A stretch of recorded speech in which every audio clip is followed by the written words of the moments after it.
கிறிஸ்துவுக்குள் அன்பானவர்களே, இந்த நாளிலும் கிறிஸ்தவர்களாகிய நாம் எல்லோருமே பொதுவாக ஜெபம் பண்ணுவது வழக்கம். ஏதோ ஒரு காரியத்திற்கு நாம் தொடர்ந்து ஜெபித்து கொண்டே இருக்கிறோம். சிலருக்கு பதில் கிடைக்கிறது, சிலருக்கு கிடைக்க நேரமாகிறது, சிலருக்கு கிடைப்பது இல்லை. ஆண்டவர் அவருடைய சித்தத்தின்படி நமக்கு அதை கொடுத்திருக்கிறார். வேதத்திலே ஒருவர் ஜெபம் பண்ணுகிறார். அவர் ஜெபம் பண்ண உடனே அவருக்கு பதில் கிடைக்கிறது. அப்போஸ்தலர் 10ஆம் அதிகாரம் 31ஆம் வசனத்திலே கொர்நேலியுடைய ஜெபம் கேட்கப்பட்டது என்று அங்கே கூறப்பட்டிருக்கிறதை நாம் பார்க்கிறோம். அவருக்கு உடனே பதில் கிடைக்கிறது. ஏனென்றால் அவர் கேட்டது கர்த்தருக்கு பிரியமான ஒன்றை கேட்டிருக்கிறார். அவருடைய ஜெபம் ஆண்டவரிடம் அவருடைய நன்மைகளை, பரலோக நன்மைகளை பெற வேண்டும் என்பதாக இருந்திருக்கிறது.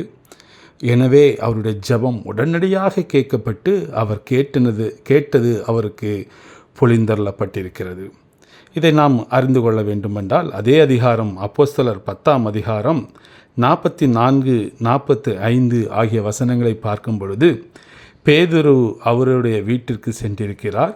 வீட்டிற்கு சென்று ஆண்டவரை குறித்து அங்கே பேசியிருக்கிறார், பிரசங்கம் பண்ணியிருக்கிறார். அவர் பேசுகிற பொழுதே அங்கே கொர்நேலியு வீட்டில் இருந்த எல்லோர் மேலும் பரிசுத்த ஆவியானவர் பொழிந்தருளப்பட்டதையும் அதே நேரத்தில் அவர்கள் பற்பல பாஷையை அங்கே பேசுகிறதையும் வேத வசனம் சொல்லுகிறது. 31ஆம் வசனம் சொல்லுகிறது, அவருடைய ஜெபம் கேட்கப்பட்டது. இங்கே அவருக்கு என்ன கிடைத்தது? பரிசுத்த ஆவியின் வரங்களும் அவருக்கு பற்பல பாஷை பேசுகிற வரங்களும் கிடைக்கப்பட்டிருக்கிறது. அப்படி என்றால் கொர்நேலியு ஆண்டவரிடம் கேட்டது ஆவிக்குரிய ஆசீர்வாதங்களை கேட்டிருக்கிறார். அதனால் உடனே அவருக்கு அந்த வரங்கள் கொடுக்கப்பட்டிருக்கிறதை நாம் பார்க்கிறோம். ஆம் அன்பானவர்களே, இன்று நாமும் ஆண்டவரிடம் இப்படிப்பட்ட பரலோக ஆசீர்வாதங்கள், ஆவிக்குரிய கனிகள், ஆவிக்குரிய வரங்கள், இப்படிப்பட்ட ஆசீர்வாதங்களை நாம் கேட்கிற உடனே ஆண்டவர் நமக்கு இப்படிப்பட்ட நன்மைகளை அவர் கொடுக்க ஆயத்தமாக இருக்கிறார். அதற்காக மற்றதை நாம் கேட்க வேண்டாம் என்று சொல்லவில்லை. உலகத்தில் வாழ்வதற்கு சுகத்தோடும் அநேக நன்மைகளோடும் வாழ்வதற்கு நமக்கு ஜெபம் நிச்சயமாக அவசியம் இல்லை என்று சொல்லவில்லை. நாம் அதையும் ஜெபிக்க வேண்டும். ஆண்டவரிடம் அந்த நன்மைகளை பெற்றுக்கொள்ள வேண்டும். அதில் மாற்றுக்கருத்து இல்லை.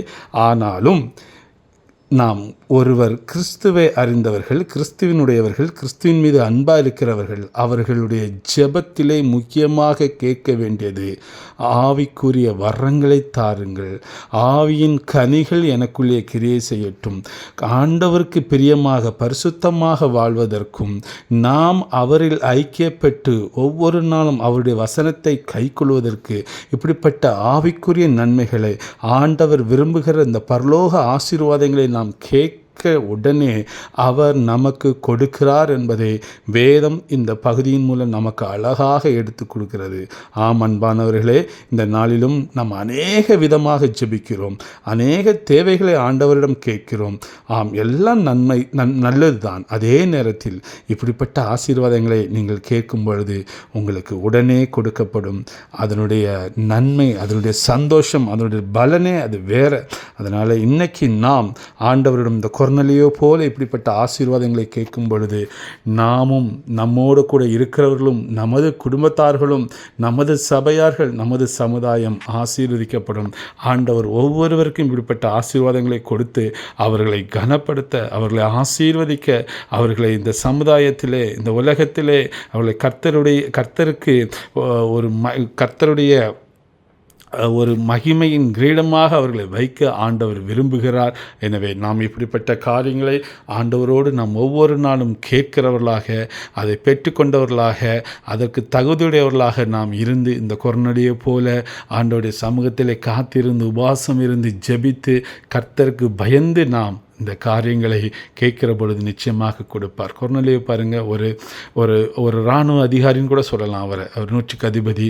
அப்படிப்பட்ட எப்பொழுதும் பிஸியாக அவங்க இந்த பாதுகாப்பு பணிகளில் இருக்கிறவர் ஆண்டவருக்காக நேரத்தை ஒதுக்கி கேட்டிருக்கிறார்.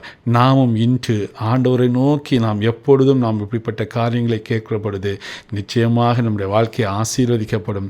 நிச்சயமாக ஆண்டவர் நமக்கு பெரிய பெரிய காரியங்களை நமக்கு செய்ய வல்லவராக இருக்கிறார். பரலோக ஆசீர்வாதங்களை ஒவ்வொரு நாளும் கேளுங்கள். ஆண்டவர் உங்களுக்கு கொடுக்க இன்றே வல்லவர். அது அபிஷேகம். அந்த அபிஷேகம் உங்கள் நுகத்தை மாற்றும். அந்த அபிஷேகம் உங்களுக்கு புது பலனை கொடுக்கும். அந்த அபிஷேகத்தினாலே நீங்கள் நன்மை பெறுவீர்கள்.